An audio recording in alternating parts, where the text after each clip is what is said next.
Bem-vindo ao nosso vídeo, onde exploraremos as profundezas sombrias e as repercussões impactantes do Holocausto. Prepare-se para uma jornada emocional e educativa, enquanto mergulhamos nas consequências culturais, teológicas e políticas desse evento histórico. Vamos refletir sobre o legado deixado pelas vítimas, examinando o impacto duradouro do Holocausto na sociedade global. O Holocausto, segundo os historiadores de Yehuda Bauer, Raul Hilberg e Lucy Davidovich, possui raízes profundas na sociedade alemã desde a Idade Média, com uma conexão ideológica direta entre os pogroms medievais e os posteriores campos de extermínio nazistas. O movimento Volk, surgido na segunda metade do século XIX na Alemanha e Áustria-Hungria, baseava-se em um racismo pseudocientífico, considerando os judeus uma raça em uma luta mortal com a raça ariana pela dominação mundial. Líderes Volk, como Hermann Ward, expressavam abertamente o antissemitismo, chamando os judeus de predadores e defendendo sua exterminação. Heinrich Claes, líder do grupo Volkschaudeututscher Verband, pediu a exclusão dos judeus de diversos aspectos da vida alemã. Durante o Império Alemão, essas ideias tornaram-se amplamente aceitas, inclusive pelos partidos políticos principais, culminando no surgimento do Partido Nazista em 1920, que adotou a ideologia antissemita. Mudanças científicas e tecnológicas, junto com o crescimento do estado de bem-estar social, alimentaram a crença na utopia e na solução para todos os problemas sociais. No entanto, uma visão racista, darwinista social e eugenista classificava algumas pessoas como biologicamente superiores, contribuindo para a radicalização cumulativa que levou ao Holocausto. Após a Primeira Guerra Mundial, a desilusão pós-guerra e as tensões econômicas da Grande Depressão influenciaram a política social alemã em direção à ideia de salvar os biologicamente aptos e eliminar os inaptos. A propaganda nazista retratava os judeus como inimigos do Reich, enquanto líderes nazistas como Hitler expressavam abertamente seu ódio aos judeus. Antes da guerra, os nazistas consideraram a deportação em massa dos judeus alemães para fora do continente europeu, mas planos como o Plano Sachs mostraram-se ineficazes. As opções de reassentamento incluíam antigas colônias alemãs e áreas como Madagascar. No entanto, a ideia de um genocídio sistemático surgiu posteriormente entre os líderes nazistas. O historiador Dietrich Pelker destaca que o Holocausto não foi apenas resultado do antissemitismo, mas sim de uma radicalização cumulativa alimentada por várias correntes de pensamento. O clima pessimista pós-Primeira Guerra Mundial, combinado com a busca por soluções para os problemas sociais, contribuiu para a aceitação generalizada dessas ideias na sociedade alemã, culminando no horror do Holocausto. Durante o período do Terceiro Reich, campos de concentração foram estabelecidos desde o início como locais de encarceramento, inicialmente não projetados para serem centros de extermínio. Embora a taxa de mortalidade fosse alta, principalmente devido a condições precárias, os campos tornaram-se, após 1939, palco de assassinatos sistemáticos e trabalho forçado. A Alemanha estima-se que tem estabelecido cerca de 15 mil campos e subcampos nos países ocupados, a maioria no leste da Europa. Os prisioneiros, em sua maioria judeus e prisioneiros de guerra, eram mortos, obrigados a trabalhar como escravos e submetidos a condições desumanas. A morte por meio do trabalho era uma política de extermínio, onde os prisioneiros eram forçados a trabalhar até exaustão física antes de serem levados para câmaras de gás, gasvagens ou fuzilados. O trabalho escravo era explorado na indústria da guerra, incluindo a produção dos foguetes V2. Os prisioneiros eram frequentemente transportados em condições horríveis, resultando em muitas mortes antes de chegarem aos destinos finais. Os guetos, estabelecidos pelos nazistas após a invasão da Polônia, confinavam judeus e alguns ciganos antes de serem enviados para campos de extermínio. Administrados por um Judenrat, composto por líderes da comunidade judaica, os guetos tornaram-se instrumentos de perseguição, controle e, finalmente, deportação. A estratégia do Judenrat era, em grande parte, de minimizar as perdas cooperando com as autoridades nazistas. O gueto de Varsóvia, o maior, tinha 380 mil pessoas, ocupando apenas 2,4% da área da cidade. A resistência nos guetos foi limitada e, muitas vezes, incapaz de resistir à força militar nazista. A primeira revolta ocorreu em setembro de 1942, na cidade de Lachá, e outras tentativas, como o levante do gueto de Varsóvia em 1943, não foram capazes de conter a brutalidade nazista. Deportações em massa ocorreram a partir de julho de 1942, esvaziando completamente muitos guetos. As atrocidades desses eventos, como descritas por sobreviventes, revelam a desumanidade e o sofrimento enfrentados pelos judeus durante esse período sombrio. A Conferência de Wannsee, realizada em 20 de janeiro de 1942, foi um marco crucial na implementação da chamada solução final pelos nazistas. Reinhard Heydrich convocou cerca de 15 líderes nazistas, incluindo secretários de Estado, funcionários de alto escalão e líderes do partido, para discutir os planos de uma solução abrangente para a questão judaica na Europa. O objetivo era coordenar o assassinato em massa dos judeus em diversos territórios ocupados. Embora as palavras exatas da reunião não sejam conhecidas devido à linguagem eufemística usada, Heydrich liderou a discussão indicando que a política de imigração tinha sido substituída por uma política de evacuação dos judeus para o leste, vislumbrando uma solução final que envolveria cerca de 11 milhões de judeus. Os oficiais foram informados de que havia milhões de judeus em diferentes territórios ocupados e que todos seriam transportados para campos de extermínio na Polônia.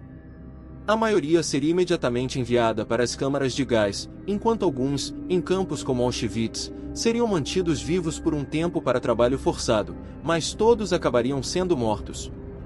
Os campos de extermínio, durante o período do Holocausto, foram locais designados para a implementação do plano de Reinhard, visando o genocídio em massa de judeus. Em 1942, além do já infame Auschwitz, outros 5 campos foram designados para esse propósito: Chełmno, Majdanek, Belzec, Sobibor e Treblinka. Jasenovac, na Croácia, também se destacou como um campo de extermínio, especialmente para os sérvios. Diferenciando-se dos campos de concentração, como Dachau e Belsen, localizados principalmente na Alemanha, os campos de extermínio eram específicos para execução em massa, enquanto os primeiros serviam como locais de detenção e trabalho forçado para diversos oponentes do regime nazista. É crucial ressaltar a distinção entre campos de extermínio e campos de trabalho escravo, estabelecidos em todos os países ocupados pelos alemães, visando explorar o trabalho de prisioneiros, incluindo aqueles capturados durante conflitos armados. A logística dos campos de extermínio envolvia a chegada constante de trens carregando judeus na rampa. Ignorantes de seu destino, a maioria estava fadada às câmaras de gás em questão de horas. Rudolf Robar, testemunha ocular, descreveu vividamente a chegada incessante desses trens, destacando a trágica ignorância compartilhada pelos ocupantes sucessivos. Os campos eram comandados por oficiais da SS, enquanto a maioria dos guardas consistia em auxiliares ucranianos ou do Báltico. Essa triste realidade, marcada por altas taxas de mortalidade devido à fome, doença e exaustão, destaca a brutalidade e a eficiência macabra dos campos de extermínio nazistas. O Holocausto, um dos eventos mais sombrios da história, resultou em uma tragédia humana de proporções chocantes, ceifando vidas de diversas comunidades. As vítimas abrangem uma ampla gama de grupos étnicos e sociais, cada um suportando perdas inimagináveis. Aqui estão algumas estimativas das vítimas. Eslavos, aproximadamente 12,5 milhões de mortos. Judeus, cerca de 5,9 milhões perderam a vida. Prisioneiros de guerra soviéticos, entre 2 e 3 milhões foram vítimas. Poloneses, estima-se entre 1,8 e 2 milhões de poloneses mortos.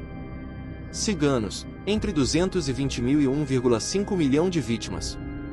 Pessoas com deficiência, cerca de 200 mil a 250 mil perderam a vida. Maçons, entre 80 mil e 200 mil mortos. Eslovenos, estima-se entre 20 mil e 25 mil mortos. Homossexuais, entre 5 mil e 15 mil perderam a vida. Testemunhas de Jeová, entre 2.500 e 5 mil foram vítimas. A libertação dos campos de concentração ocorreu à medida que as forças aliadas avançavam. O primeiro grande campo descoberto foi Majdanek pelos soviéticos em 23 de julho de 1944. Outros campos, como Auschwitz, Buchenwald, Bergen-Belsen e Dachau, foram libertados pelas forças aliadas em 1945. A descoberta desses campos revelou cenas horríveis de desnutrição, epidemias e cadáveres em grande escala. A solução final dos nazistas resultou na morte de milhões de judeus, e a libertação dos campos evidenciou a extensão do genocídio perpetrado durante o Holocausto. O Holocausto deixou um impacto profundo na sociedade, transcendendo fronteiras geográficas e reverberando em diferentes aspectos da vida humana. Suas consequências moldaram discussões teológicas, atividades artísticas, culturais e decisões políticas, marcando um capítulo sombrio na história mundial. As vítimas do Holocausto, incluindo milhões de refugiados, experimentaram um destino desolador. Muitos judeus, após perderem seus entes queridos e bens, enfrentaram o persistente antissemitismo em seus países de origem no pós-guerra. O plano original dos aliados de repatriar essas pessoas deslocadas encontrou desafios, levando a situações precárias nos campos de refugiados por anos.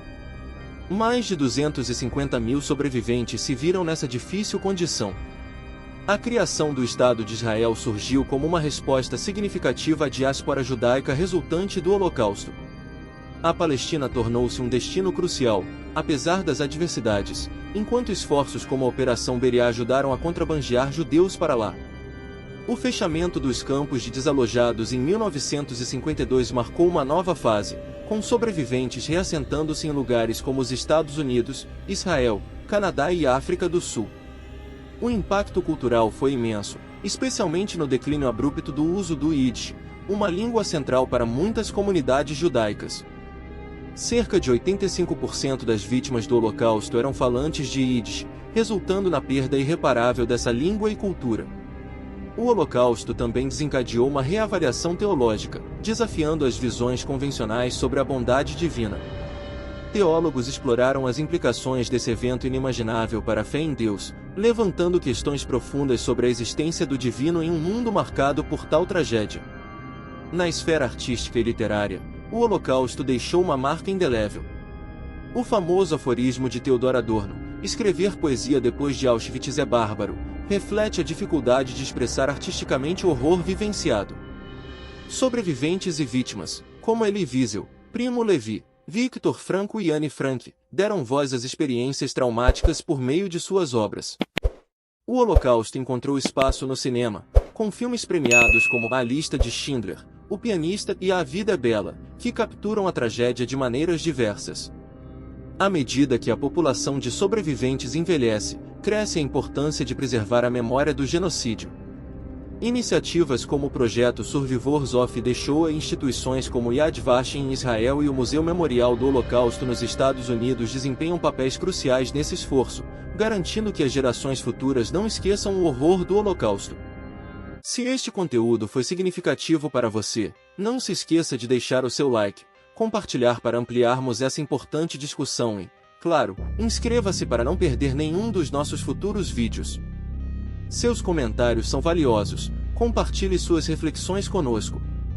Vamos juntos construir um espaço de aprendizado e memória. Até a próxima!